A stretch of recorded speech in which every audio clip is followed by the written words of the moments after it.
kekele mgbe olese ihe jikọta mgbe ọlụ bịa otechi emesa ihe mgbe ochie olusolachiri iwe a chọrọ imeso ụmụaka amata omenala Igbo ihe mgbe ole eme ọ bụrụ na ihe mgbe ole eme wee biri ihe mgbe ochie dondo ihe mgbe ochie bụrụ ọgala ụzọ atọtọ a chịkwa m ji isi olu bịa soro m kwuo okwu a n'oge awa dị ugbu a dịka m na-akọwata ihe biko ndị mmebi abịala ihe ndị oligburu ka ha bịala ihe ya bụ mmekwu laha nna na mmụọ nsọ amen.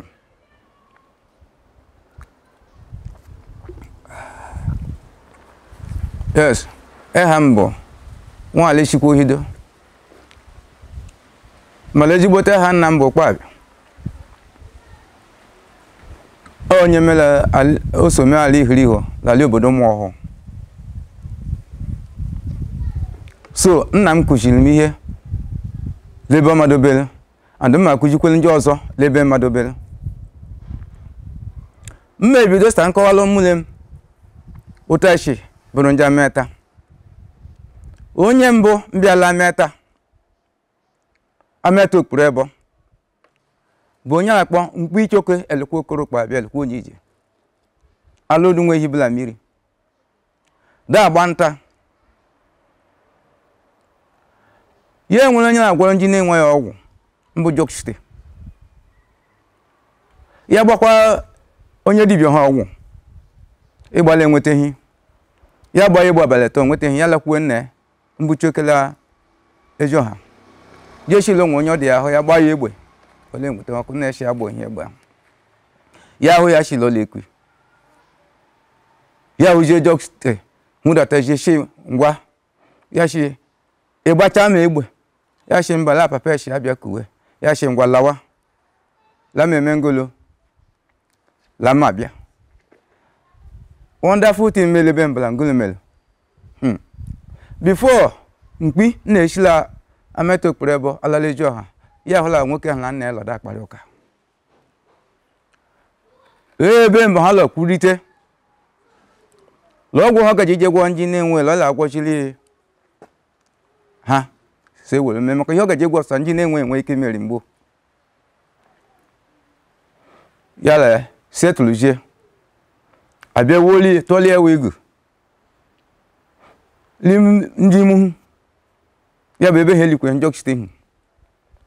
ya lọrọ ebe hụla abalị ebo lọ nga abalị tọ kekwe lọ ya shiwo lee lụkwa nwaanyị la mgbọrọgwụ jokiste mbọ nna ekukwuchi ngwa je mee ngolo je dute ha le ihe ibe odudu ya ewe je chite ụmụ nwaanyị na mbọ na amụrụ ụmụ ude na amụrụ ụmụ onwe njọkụ nna ya ndurukwa ada di ya shi alụwa ka e mụrụ ụmụ onwe egwu ewe lateralize shi ebe ahụ ha bido mụwa mụsawa buru ji etele nwoke ahụ gwaja ọgwụ mbụ jokste anya kpatara o ji nwee okporo ụzọ jokste maka ya wadasara okporo ụzọ jokste nwee ihe ọjị jokste aya desali ya werela ya ọrụ o nwere ihe ala akpọ ihe adụmame adụticha ihe ndụlụ nwoke ahụ dị ya kpacha ticha ihe ọdụti ya gụjiri ọgwụ dabịa ịta okposa ya mbụ jokste ahụ si otu mgbe echi mejie ya ehiwe ma tụbiriro o nwere kala akpọ tụbiriro ka ọ dụ ndị gụbụrụ onye mgbo gụdaa ya agbawa egbe onweghị ihe na-eme ma ebe aba ha para ohụ rute ebe ahụ agwa fụtara ebe bịa mee ngolo bịa mefe ihe mgbe ji ejecha ije mgbe ahụ nwee ide ọgba ihe ọjị ka ọ dị onye daa etilu nshila mee ma ọ bụla n'igudebite ihe ha ka ọ gbawa achọta ebusajie wee busajie gawa ụmụde mụwa mbụ ada ya mụwa ndị nke ọzọ mụwa echi otu mgbe echi nwere ameta tele gbadatawa bịa busajie ịbịakwa la family dị iche iche o nwere ebe ndị isi ha dịchara ọkwụlọkwụ lakara ebiala ụmụọhụ ụmụ Ajiala Odes from Okete, then ụmụ Udegbo from Ugbo here o nwekwe ndị ka esi arụ wee lekute ama niile join ọrụ zajie ụmụọhụ mbikwula atọ ha edo. Then otu mba mentorship gawa jụọ ka agụ nkwụ from Alechara here onye dibịa ya desara nwa ahịa ha ewere ihe niile ha ji eme ihe mechaa nwa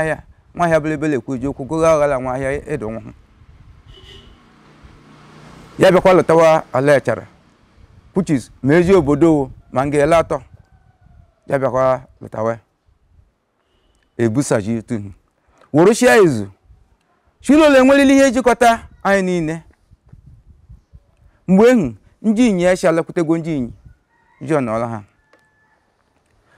ya shilo ala eme ihe jikọta anyị ha wee jeje hiwe ihe ala akpọ ala ihuriho mgbe ole ese ndị emebelu mbụ njire na-eme mgbe mbụ ụmụ ọhụụ na-eme mgbe mbụ la mbụ ya bụrụla onye na-eme bụ onye nri ikpukwu alishie ishishi ejo ihe niile ya duhuteli oftala odunzoli ya kashi ntị ya gawa ha gbuho ya ụmụ agama lọdụji emewe anyị pawaji ọhụ then etichara iwu dị iche iche kemgbe la mbụ ihe ụzọ gọlebe mbụwo la anyị jede asọ dị ruolu nwa isi la mmanụ niile bụ nna ile egbu mmadụ ile akọ mmadụ nwanna nshi ijede asọ nsọ ezuzu ego nye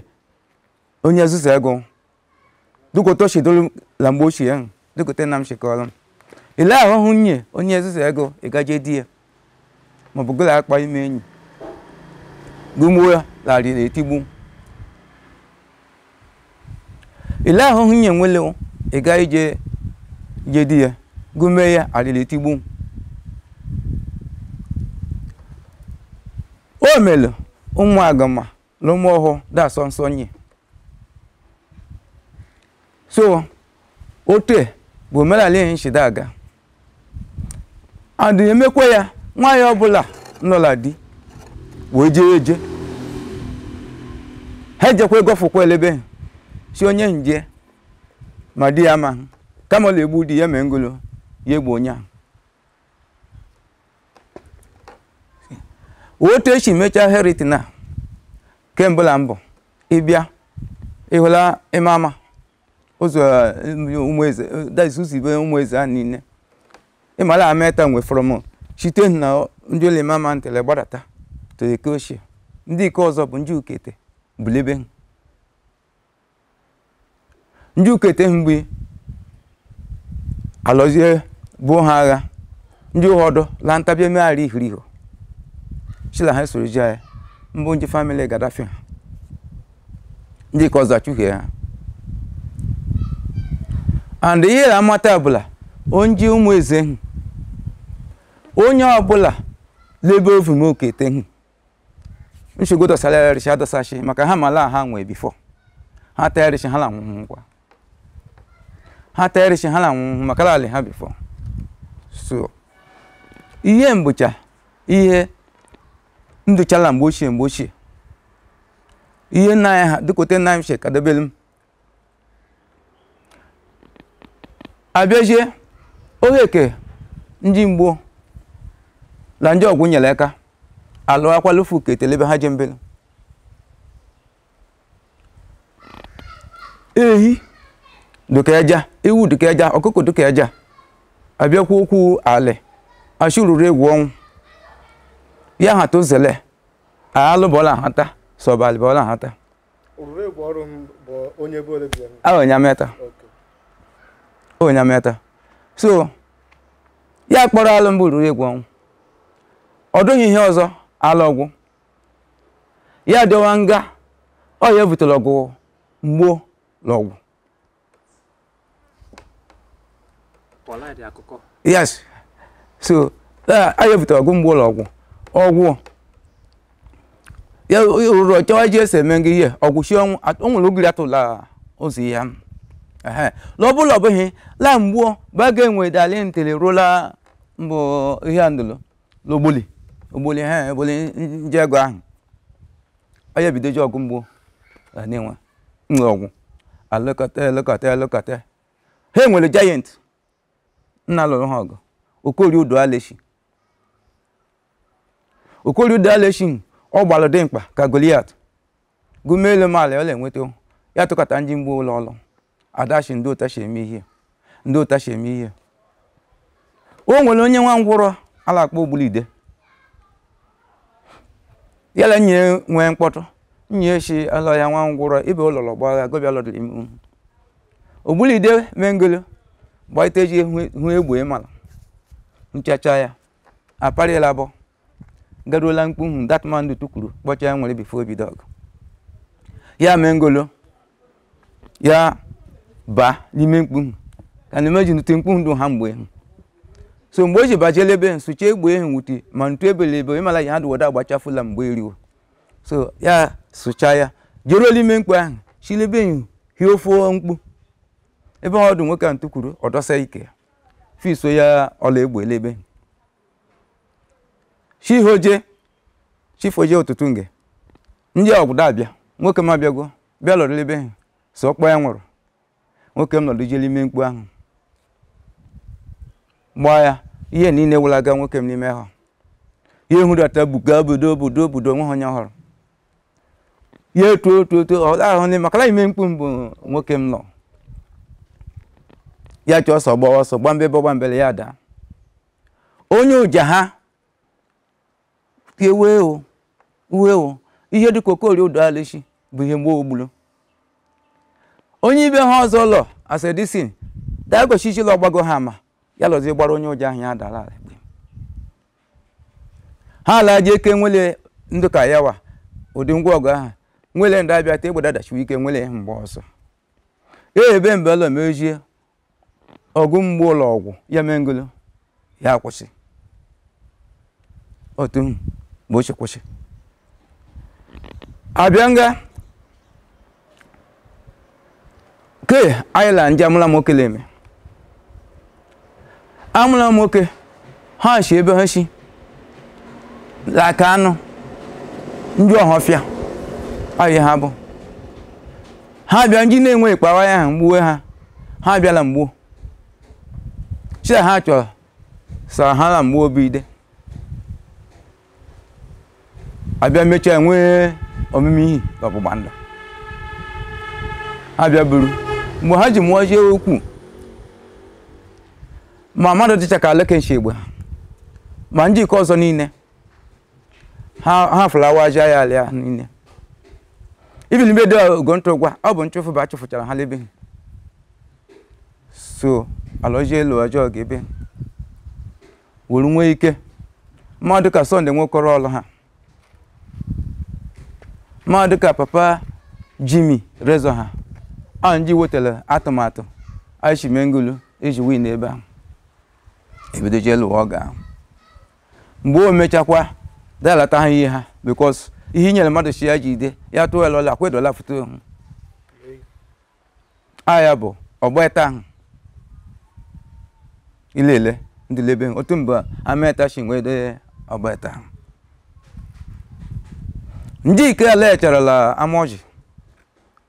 desi fukwe ka ha ọganada mala jụọ ka agụ nkwụ ha ejego vuru ọkụkụ